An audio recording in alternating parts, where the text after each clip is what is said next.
Nashville! Yes! I'm going to talk about the pandemic tonight, so just pretend like it's still the pandemic. Oh, it's Tennessee. Pretend like there was a pandemic. Can we do that? Yeah, that's right. Because I know, you guys may not know this, but there was a little sniffle going around the country. It was killing elderly people, or as you call it here in Tennessee, a thinning of the herd. So I have these fans on stage. That's in my rider. So if you guys laugh the COVID towards me, the fans are pointing towards the audience, so it just blows it right back in your face. Just. So I started touring. I could only go to the really dangerous places because those were the only places that were open. And actually, Nashville was one of the first clubs that I played. And Kate was really nervous about me. That's my wife, Kate. She was really nervous. So she said, TJ, I bought you a face shield, a very high-level face shield. And I was like, okay. She bought me this. This is what she bought me. Okay. And she said, TJ, this is going to protect you. And I said, fuck yeah, it will.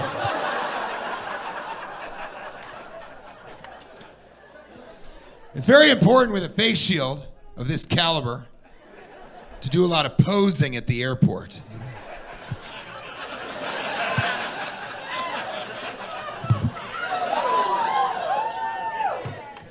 It was really fun. I wore it everywhere. There's this guy in line behind me at ticketing, and he was like, I don't think I'm gonna make the baggage cut off.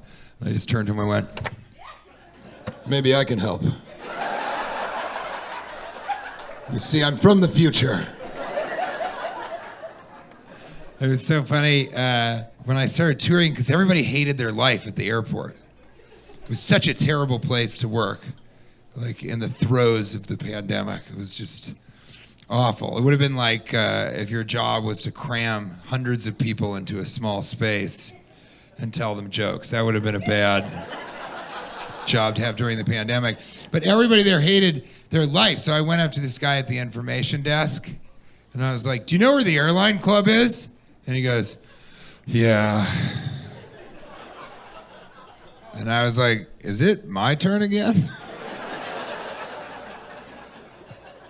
Where is the airline club?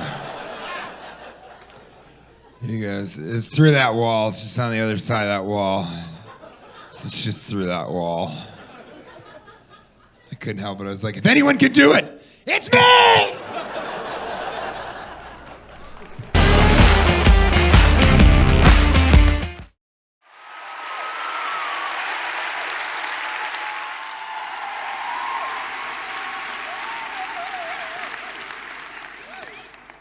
Reading, great.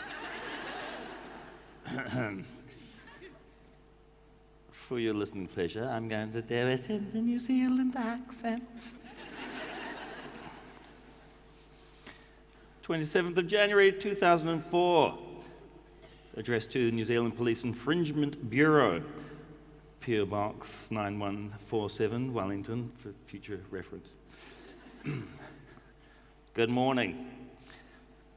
Yesterday, I was presented with the above infringement notice, copy attached for your records, while returning home from the Parachute Music Festival at Mystery Creek near Hamilton over the long Auckland anniversary weekend. I had a most excellent weekend. But that is not why I'm writing to you at this time. Unfortunately, there are a couple of irregularities with the infringement notice that are causing me some consternation, and hopefully you can clear them up, or preferably forget about the whole thing entirely.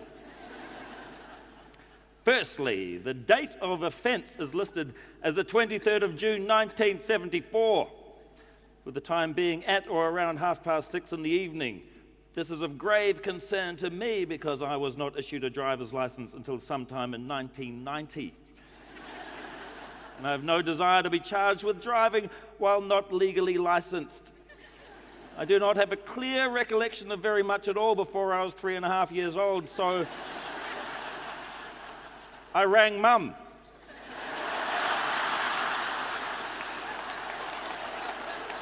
I rang Mum to see if she remembered what I was doing that day. She said that coincidentally, I was born that day.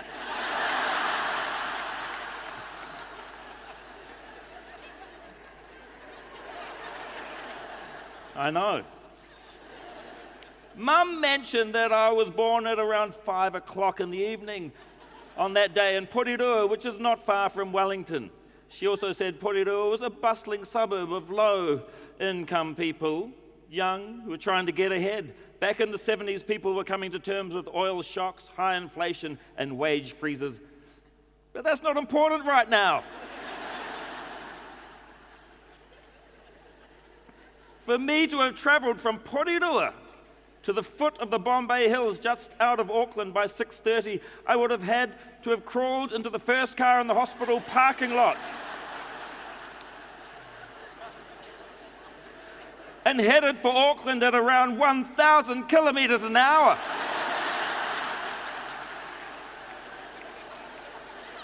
For this reason, it is entirely possible that the constable who clocked me back in 1974 was holding his laser equipment upside down, and instead of doing 116 kilometers an hour as per the infringement notice, it is more likely that I was doing 911 kilometers an hour.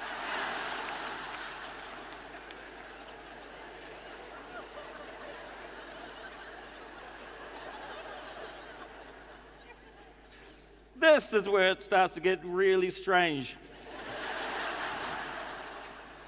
The car that I must have crawled into had the same license plate as the one I have now.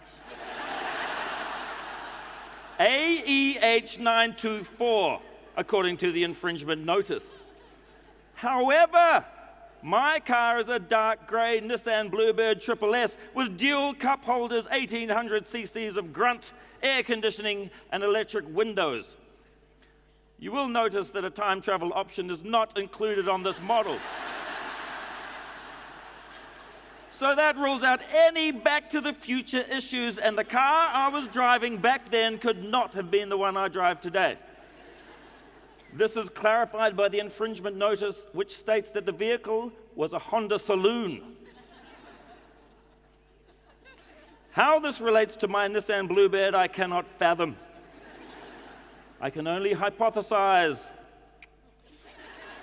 that back in 1974, the first range of prototype Hondas had an automated number plate changing mechanism like on the A-Team, which were used to avoid parking tickets and facilitate safer getaways from burglaries, armed holdups, and the like. So, to recap, it appears that on my birthday on June 23rd, 1974, I crawled out of the maternity ward, hijacked a seriously high-powered Honda Saloon with an automated number plate changing mechanism, drove to Auckland at close to Mach 1,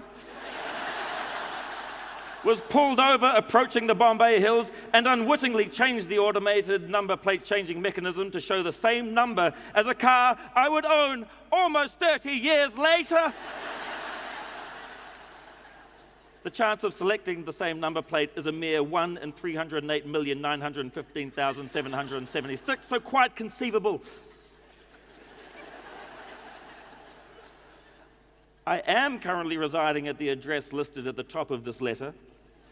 I expect you will want to apprehend me fairly shortly. Now that we've established that I may have committed the following offenses: grand theft auto.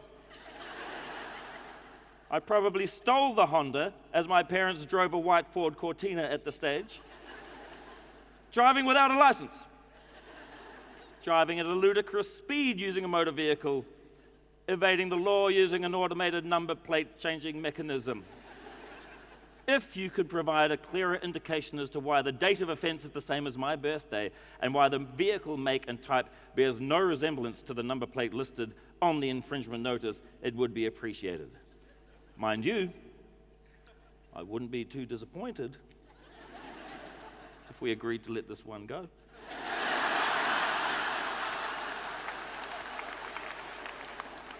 I could really use the $120 as I'm lowering my Nissan, installing excessively noisy wastegate, boring it out for better performance in the street drags down to Irirangi Drive and around Weymouth.